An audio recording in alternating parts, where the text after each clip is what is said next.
Welcome to Stevie's World UK. Today we're back at Longleat in Wiltshire. So today, Longleat's Under the Moon exhibition is part of my world.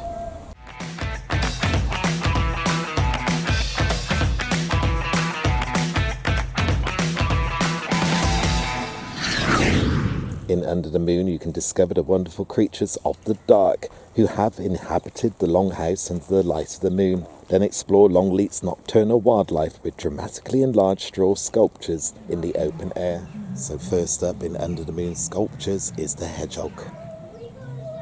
Your garden can become a haven for hedgehog. Gardens form an interlocking habitat that they can thrive in.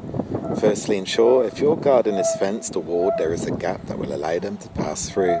Create a year-round food supply by making a log pile from dead wood in a quiet, undisturbed corner. Insects will thrive in this.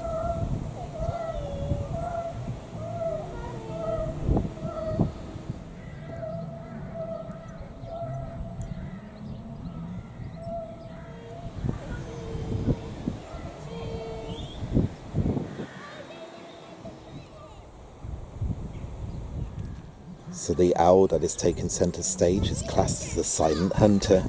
Barn owls have exceptional hearing and can locate prey by sound alone. They themselves are silent in flight. Barn owls have large wings that allow them to fly slowly when looking for prey. Their soft feathers make their flight noiseless. Barn owls hunt mainly at night, and in addition to listening for their prey, they can also detect movement in very low light levels. Voles, mice and other rodents make up the majority of their diet.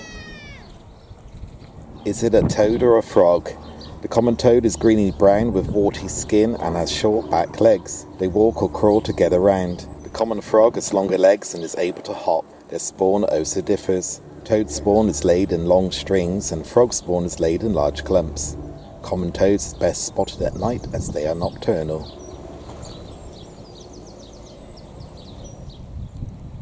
The largest frog that I've ever come across. Don't know about you.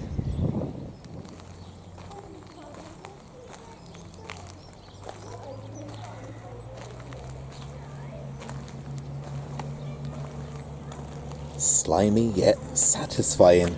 Often considered just a garden pest, there is more to find out about the garden snail. At night or on damp days they move about on a flat muscular foot. They produce mucus to reduce the friction of the foot as they move over rough surfaces. They can easily travel across an average garden overnight with speeds up to 1 mile an hour.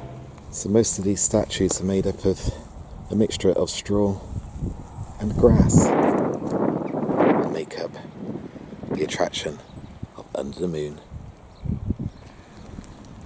Over to the fox now, and spotting a fox is the heading on this placard. Foxes live in most woods but also in towns and cities. The number of foxes in an area depends on the amount of food available. In urban areas where food is more plentiful, there will be more foxes. They are most active at dawn and dusk. In a town you might be lucky and see one in a day. So these prints represent, size-wise, the difference between a dog, a fox and a badger. Over in this corner, this will tell you why it's hard and rare to see a mole. Moles spend most of their time underground. They build their own tunnel system that serves as a home and also creates foraging opportunities. Moles patrol their tunnels looking for worms and insects that have fallen in. They can dig up to 20 metres in a day. When they do come above ground, it is at night. They may be searching out nesting materials, looking for food if the soil is dry, or a young mole may be leaving its mother's burrow for a home of their own. Few people ever see a mole, but many are frustrated by molehills. Some moles are not often seen in your garden, but can you imagine the size of this mole if it came up through your lawn? Terrifying thought, to say the least. So if you're scared of spiders, now's the time to look away. If you came across this spider in your garden, it would probably be a terrifying experience, but the chances of that is very unlikely.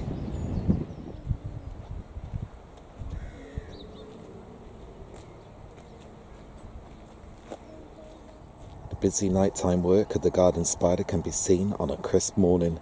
Dew-covered webs glisten and give away their location.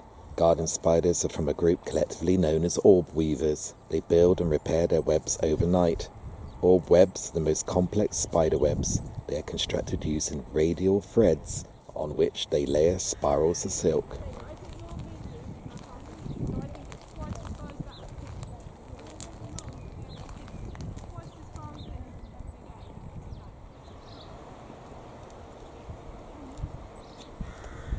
Badgers live in a large underground burrow known as a set. At dusk, they will cautiously emerge to start the night's activity. A favourite food of badgers is earthworms, and they may consume more than 200 in one night. Food is consumed on the spot and not taken back to the set. They are fastidiously clean when it comes to their home. They regularly clear out old bedding, and particularly in spring, in readiness for the birth of new cubs.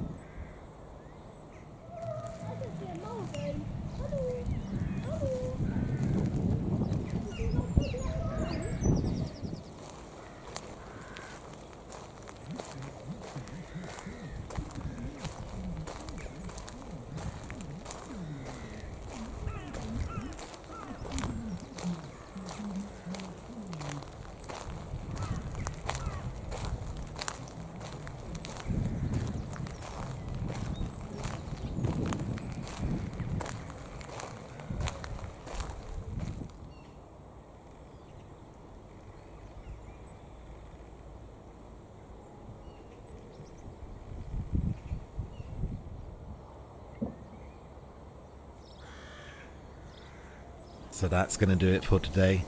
Thank you for joining me. Don't forget to subscribe and click that notification bell so you don't miss out on great future content from Steve's World UK. Until next time, be safe, be good, be kind, and be careful. It takes 24 hours for the world to turn once, but only 2 seconds to like or subscribe to see great future content from Steve's World UK.